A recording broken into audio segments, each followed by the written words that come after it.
안녕하세요. 경희 온생한의원 대표원장 곽희영입니다.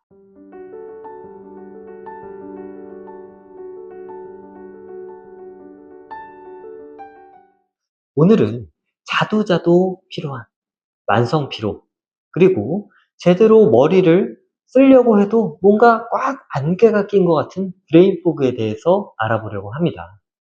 결국은 만성 피로, 브레인 포그 이런 것들은 어떻게 보면 우리 몸에 스트레스가 지나치게 많이 누적됐을 때 우리 몸의 반응이라고 볼 수가 있겠습니다.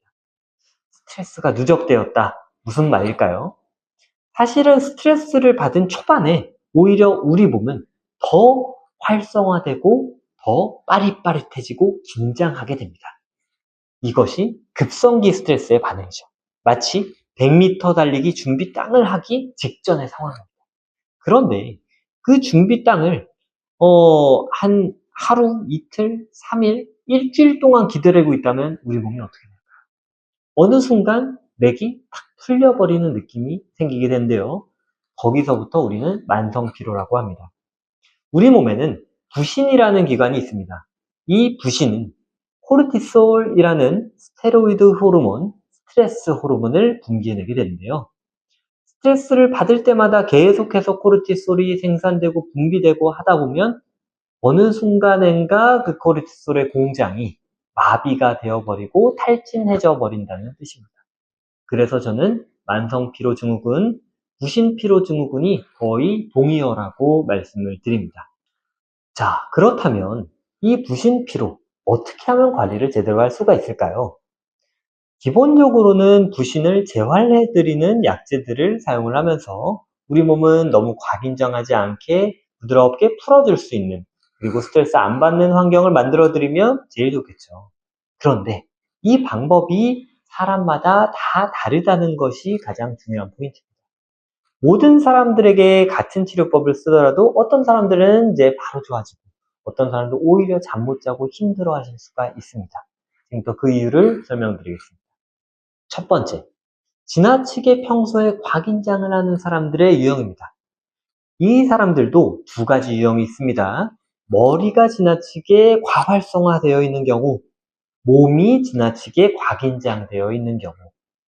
결국은 머리가 지나치게 과활성화되어 있는 경우에는 자꾸자꾸 뇌에서 반복적으로 같은 생각들을 하게 되거나 사고가 계속 뻗어나가면서 여러 가지 스트레스 사건들을 오히려 만들어냅니다.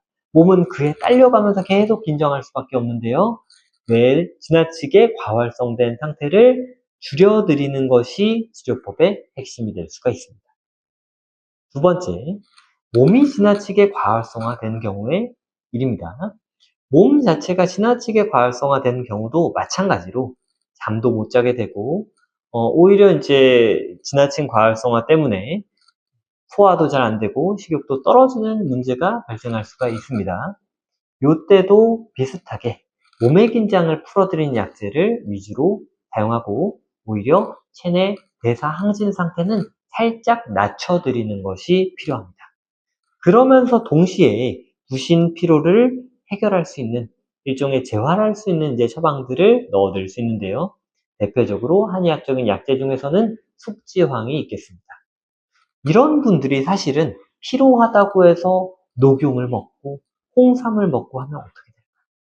오히려 몸의 신진대사가 살짝 올라오면서 지나치게 더 과활성화되고 불면이 생기고 몸이 처음에 반짝하다가도 오히려 더 피로해서 탈진해져 버린 악순환에 빠질 수가 있기 때문에 굉장히 주의해서 보약 계열은 용약을 해야겠습니다.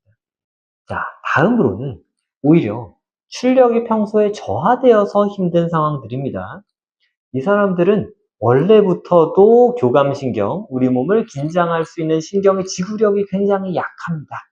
쉽게 말해서 1km를 달려야 하는데 100m, 200m 달리고 나서 계속 힘이 빠져서 헉헉대는 사람들입니다.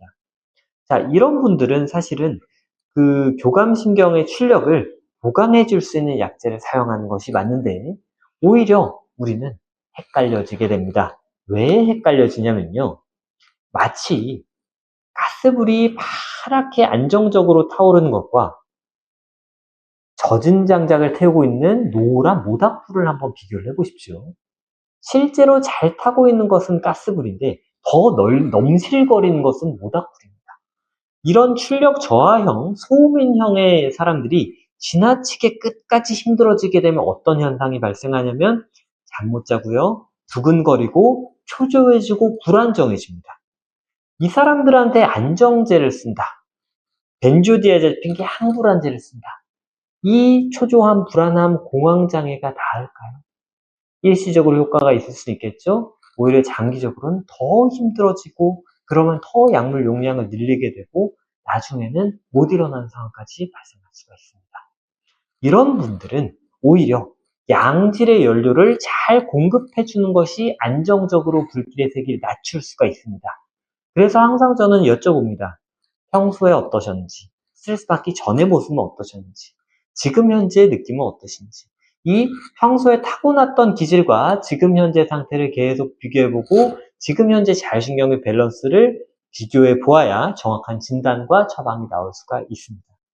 그래서 이렇게 출력이 저하된 상태의 사람들, 만성피로의 핵심은 자고 일어났을 때 누가 흔들어 깨워도 못 일어나겠어요. 너무 피로하고 졸려요. 와 동시에 평소에 핑 돌고 어지럽고 나서 갑자기 열이 뻗쳐요, 두근거려요, 상열감이 생겨요가 같이 나타납니다. 굉장히 안 좋은 상태고요. 이럴 때에도 굉장히 섬세하게 이 불의 세기를 잘 조절해드린 약재를 양쪽에서 써줘야 됩니다. 지나치게 기름만 부었어도 이 연료가 확 타올라 버리고 빠르게 없어져 버리겠죠. 그렇다고 무턱대고 연료만 넣어서도 실제로 불의 세기가 세지 않은데 과도하게 연료가 많아지게 되면 불이 묻혀서 꺼지게 됩니다. 가장 정밀하게 제가 그램별로 약재를 써드린 단계라고 보시면 됩니다. 빨리 오셔서 바로 관리할수록 호전이 가능하신 상태실 겁니다. 나아가서 이런 체질 분들의 장기적으로는 근육량을 키워주는 게 제일 중요합니다. 결국은 근육량을 키우기 위해서는 우리 몸의 에너지 배분을 효율적으로 잘 이루어낸 뒤에 남는 부분들이 우리 몸의 새로운 기능을 합성하기 위해서 전달이 되기 때문에 가장 건강한 상태를 유지하면서 운동을 꾸준히 해주시고 단백질을 잘 소화해내실 수 있어야지 장차 만성 스트레스 또 지나치게 심해져서 이렇게 상열감 발생하고 공황까지 오는 상태를 예방하실 수가 있을 겁니다. 네, 헬스인사이드와 경희 온생한의원 제휴기념 이벤트를 소개해드립니다. 저희 한의원에서 제공해드리는 비급여 치료 비용의 10%를 할인해드리고 있습니다. 데스크에서 헬스인사이드 구독자 인증을 부탁드립니다. 감사합니다.